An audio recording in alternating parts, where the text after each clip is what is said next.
Bonsoir à tous et bienvenue à votre édition de 19h sur la télévision du Burkina. L'eau potable, l'assainissement, l'agriculture et l'élevage, ce sont là les secteurs d'intervention de l'ONG Organisation pour le développement durable dans la province de la Tapoua.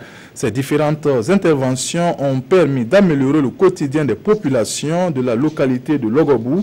Un zoom sur ces réalisations dès le début de cette édition. Depuis 1998, l'ONG Organisation pour le développement durable œuvre pour l'amélioration des conditions de vie des populations de Logobou dans la Tapoua.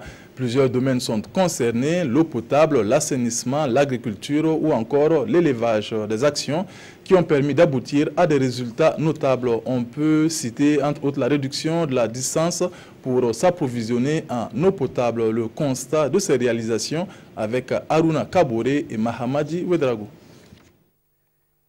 Une escalade d'environ 30 minutes sur la falaise de Gomnangou à Madaga dans la commune de Logobou.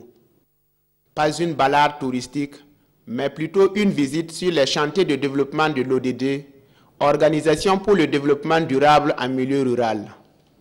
4 forages équipés d'un moteur électrique par des panneaux solaires alimentent ce château d'eau d'une capacité de 60 mètres cubes. Quand ODD a commencé ici à Madaga, nous avons cherché une activité où on peut travailler avec la communauté pour avoir un peu de confiance. Et nous avons cherché et vu que l'eau potable c'était une très grande difficulté ici. Avec l'aide de la population ensemble, nous avons trouvé les moyens techniques. Donc c'est plus de 12 km de tuyaux qui traversent tout le village pour que la population puisse avoir accès à l'eau propre. Ce réservoir d'eau alimente à son tour 15 bornes fontaines à partir desquelles les populations peuvent s'approvisionner.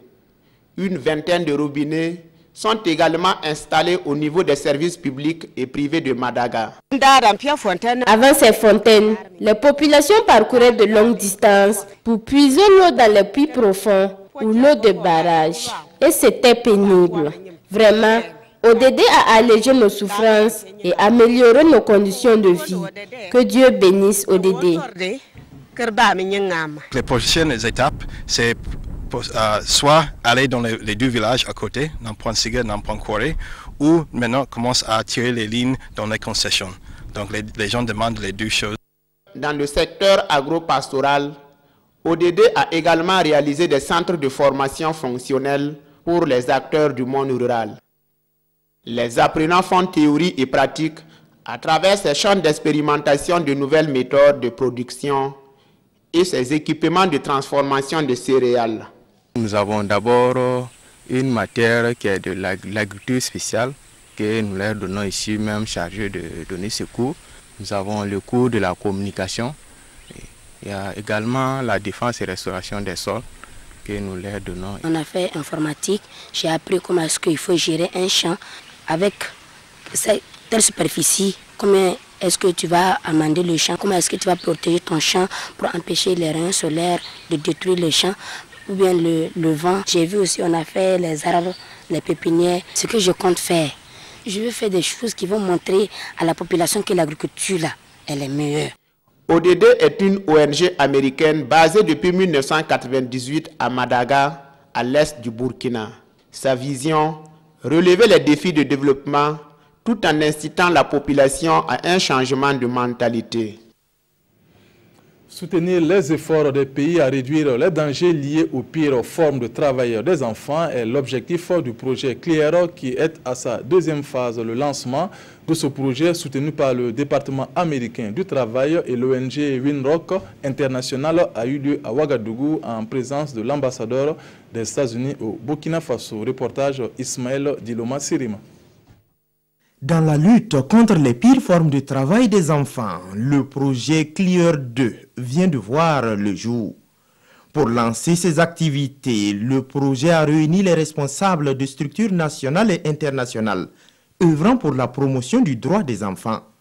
L'objectif est de les outiller davantage pour plus d'actions sur le terrain.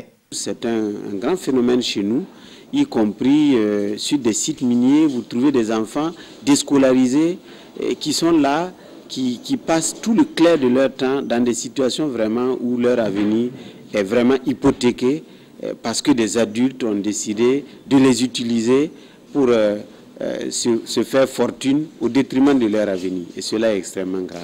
Cet atelier s'inscrit dans la vision de réduire la proportion du travail des enfants au Burkina, estimée à 41% en 2006 par l'Institut national de la statistique et de la démographie.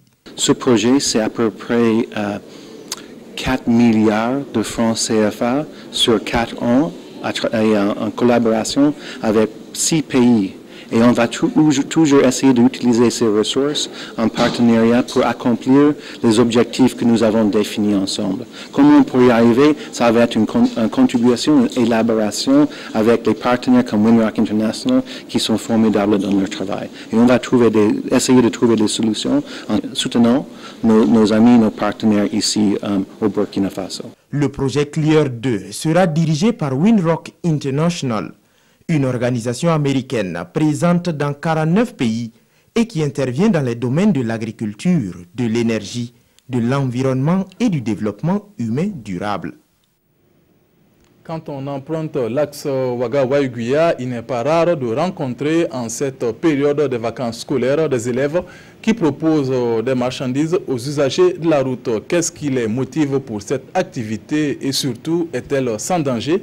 La réponse dans ce dossier signé Irénée Kabouré et Chantal Savadogo. Abdul Karim Ouedraogo vend des lianes sur l'axe Ouaga-Waïguia, une activité qu'il mène chaque année pendant les vacances scolaires. Je pars au sein, je trouve des lianes mises dans le lianier, donc je monte, je les enlève, je viens au bord du goudron et je les vends. Et je peux économiser pour les fêtes là. Comme lui, ils sont nombreux ces enfants qui accostent les usagers de cette route dans le but de leur proposer des fruits de saison. Si je me lève le matin, je pars au champ pour aller travailler un peu. À partir de midi seulement, moi je laisse travailler là et je pars chercher les lianes là pour vendre 100 francs, 100 francs. Pour les parents, les enfants exercent cette activité faute de moyens financiers. Nous sortons ici pour aider nos enfants à vendre. Ils vendent 500 à 1000 francs par jour et parfois rien. On garde cela pour nous aider à résoudre certains problèmes. Quand je gagne de l'argent, je peux les donner ou bien acheter des condiments pour eux.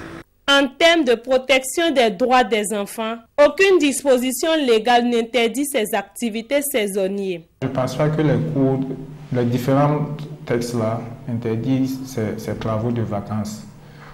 Bon, dans la plupart des législations, il est question des pires formes de travail des enfants.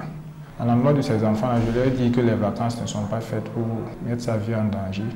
Ou bien prendre toutes les vacances pour travailler et avoir du mal à entamer une nouvelle année scolaire. Insouciants du danger, ces enfants arrêtés aux abords de la voie et dans les gares se jettent littéralement sur les usagers venant à moto, à véhicule ou tout autre moyen de transport, et cela au mépris des règles élémentaires de sécurité. Pendant les vacances, les vendeuses deviennent nombreuses et cela pose problème. Quand les cars arrivent, elles se regroupent autour et la circulation devient difficile pour les motocyclettes et véhicules. Mais comme c'est pour avoir leur pain, on ne peut pas les interdire l'accès au lieu. Et les chefs aussi ne se plaignent pas. Afin de courir derrière les clients, ils ne mesurent pas le danger qu'ils courent sur la route. Comme ils apportent quelque chose à la maison, mais il faut être regardant aussi par rapport à ce qu'ils font pour ne pas les exposer, quoi. Tout au long de notre périple, les enfants reconnaissent que cette activité n'est pas idoine pour eux. Mais que faire lorsque nos parents sont pauvres et qu'ils nous demandent de nous débrouiller, nous a martelé ces enfants. Le département en charge des ressources animales et la GIZ soutiennent les femmes du Pouni dans le sud-ouest, une série d'appuis matérialisés par une formation en alimentation et santé des volailles, des dons de volailles et de poulaillers, et le dernier en date des vélos à une vingtaine de promotrices d'élevage. Basile Bassolé, Dimitri Badini. Une vingtaine de femmes de la province du Poni, initiées 8 mois durant en production avicole, voient leurs efforts récompensés par les acteurs en charge de l'élevage de la localité. Une initiative de la Direction régionale des ressources animales du Sud-Ouest, appuyée financièrement par le projet allemand GIZ en œuvre pour la sécurité alimentaire nutritionnelle. Il fallait les accompagner à tous les niveaux, que ce soit l'infrastructure, que ce soit le peuplement, que ce soit les équipements. On les a aussi formés pour pouvoir faire leurs propres aliments. Donc, que ce projet puisse les permettre d'améliorer significativement l'état nutritionnel alimentaire et de les permettre aussi d'améliorer les cadres de vie. Elles ont bénéficié d'une formation qui a été entièrement financée par le projet. Donc si vous voyez, chacune d'elles a pu bénéficier d'un poulailler et 6 poules, un coq. La promotrice s'engage à compléter pour faire le ratio 1 coq pour 10 poules. Après d'un an d'apprentissage sanitaire et alimentaire de la volaille, ces femmes dans un satisfecit attestent qu'un tel projet leur permettra de subvenir à leurs besoins. On a réussi des poulets, plus les vélos, ça nous permet de faire beaucoup de choses. Comme on peut les attraper pour vendre, on peut faire attraper aussi pour tirer, pour manger. 23 femmes de la province de Numbiel bénéficient aussi du projet et au directeur régional des ressources animales du Sud-Ouest d'espérer qu'il s'étendra dans les jours à venir aux provinces restantes. C'est tout pour cette édition. Fousseni Kindo sera en votre compagnie pour le 20h. Excellente suite de programme sur la RTB. Bonsoir.